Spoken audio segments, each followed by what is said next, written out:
Bismillahirrahmanirrahim. Assalamualaikum warahmatullahi wabarakatuh.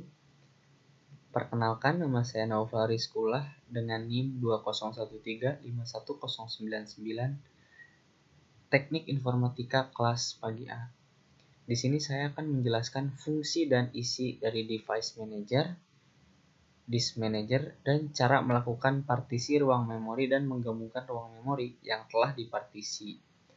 Nah, kita masuk ke fungsi dan isi device manager. Cara termudah untuk membuka device manager yaitu dengan Windows R, terus ketikan dev mgmt.msc lalu klik OK, lalu muncul device manager. Bisa juga kita search di bar ini, ketik device manager.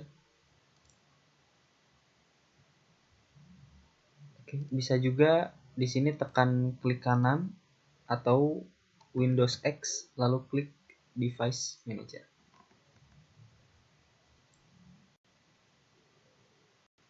Seperti itu kan. Lanjut, fungsi dari device manager tersebut adalah memantau status setiap perangkat komputer, mengontrol kebijakan dalam menentukan proses mana yang akan mendapatkan perintah kepada perangkat dan untuk berapa lama yang digunakan.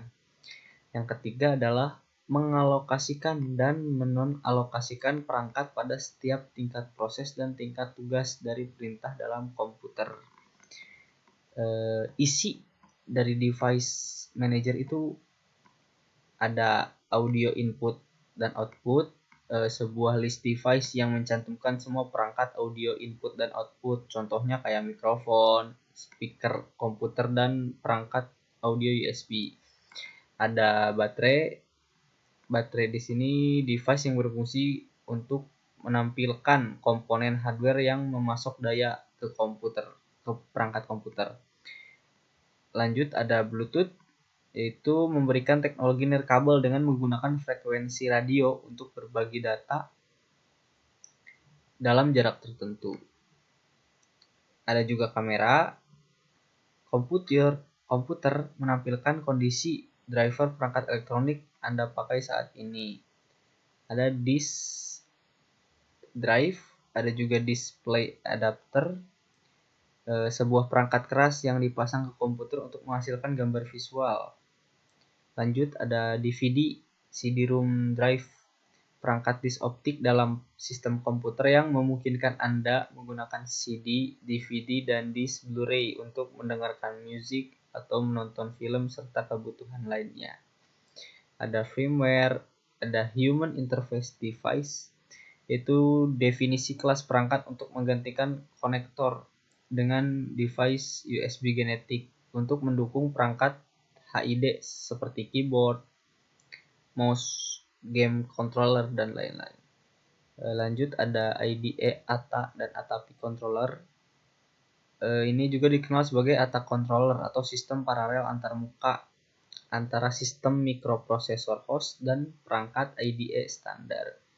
Perangkat ini bisa juga disebut sebagai host adaptor karena menyediakan cara untuk menghubungkan perangkat IDE dengan host. Yang selanjutnya ada Intel Dynamic Platform and Thermal Framework. Selanjutnya ada keyboard. Keyboard ini perangkat input dalam memasukkan angka, simbol, dan lain-lain ke dalam komputer. Ada mouse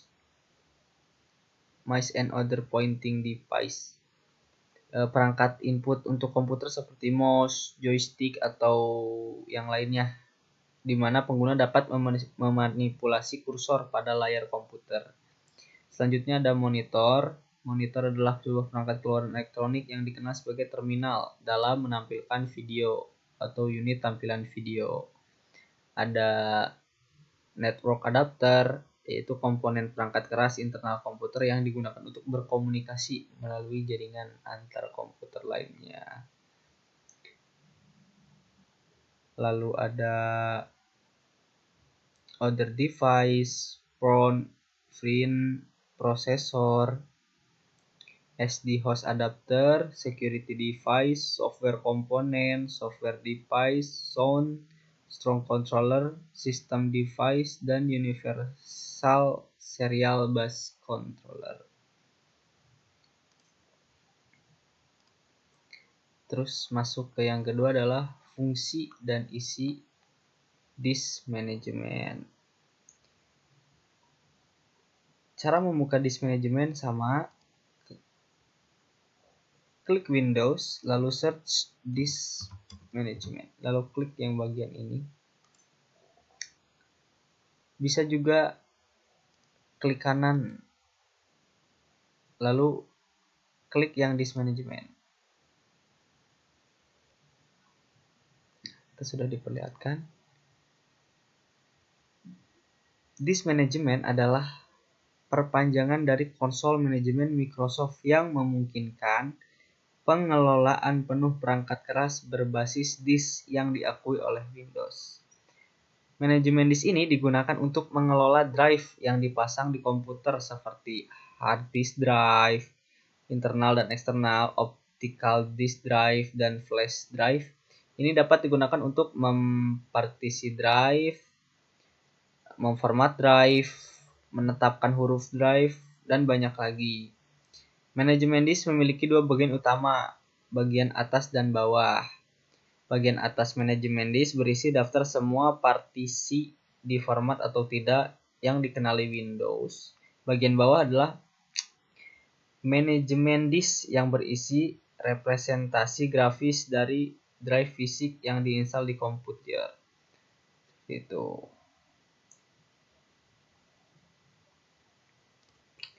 Terus di sini cara melakukan partisi ruang memori. Nah, cara melakukan partisi yaitu saya akan mempartisi drive D ini. Klik kanan lalu shrink volume.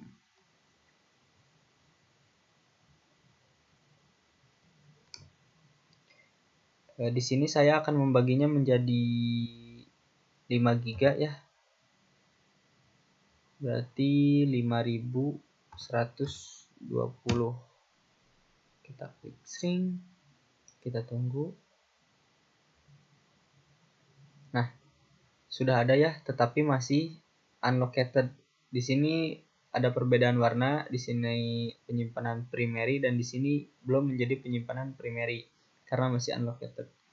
Cara merubah menjadi penyimpanan seperti ini itu klik kanan, new simple volume, kita next aja. Di sini udah settingan default, next lagi, next juga, dan di sini sudah settingan default new volume. Misalnya kita kasih nama drive.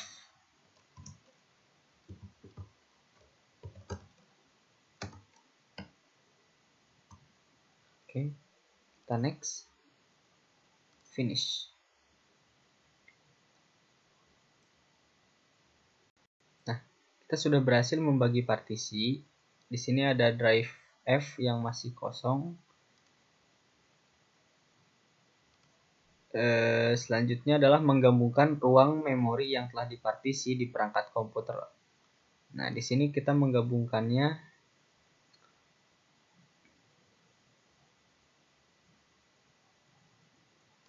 dengan cara klik kanan, kita format, delete volume, klik yes. Nah, dan di drive yang sudah kita bagikan tadi, klik kanan dan extend volume, klik next, pilih yang tadi dibagikan, dipisahkan partisinya yaitu yang totalnya 5 GB, klik next, finish. Nah, seperti itu. Sekian penjelasan dari saya. Mohon maaf bila ada salah-salah kata. Wabillahi taufiq wal hidayah. Wassalamualaikum warahmatullahi wabarakatuh.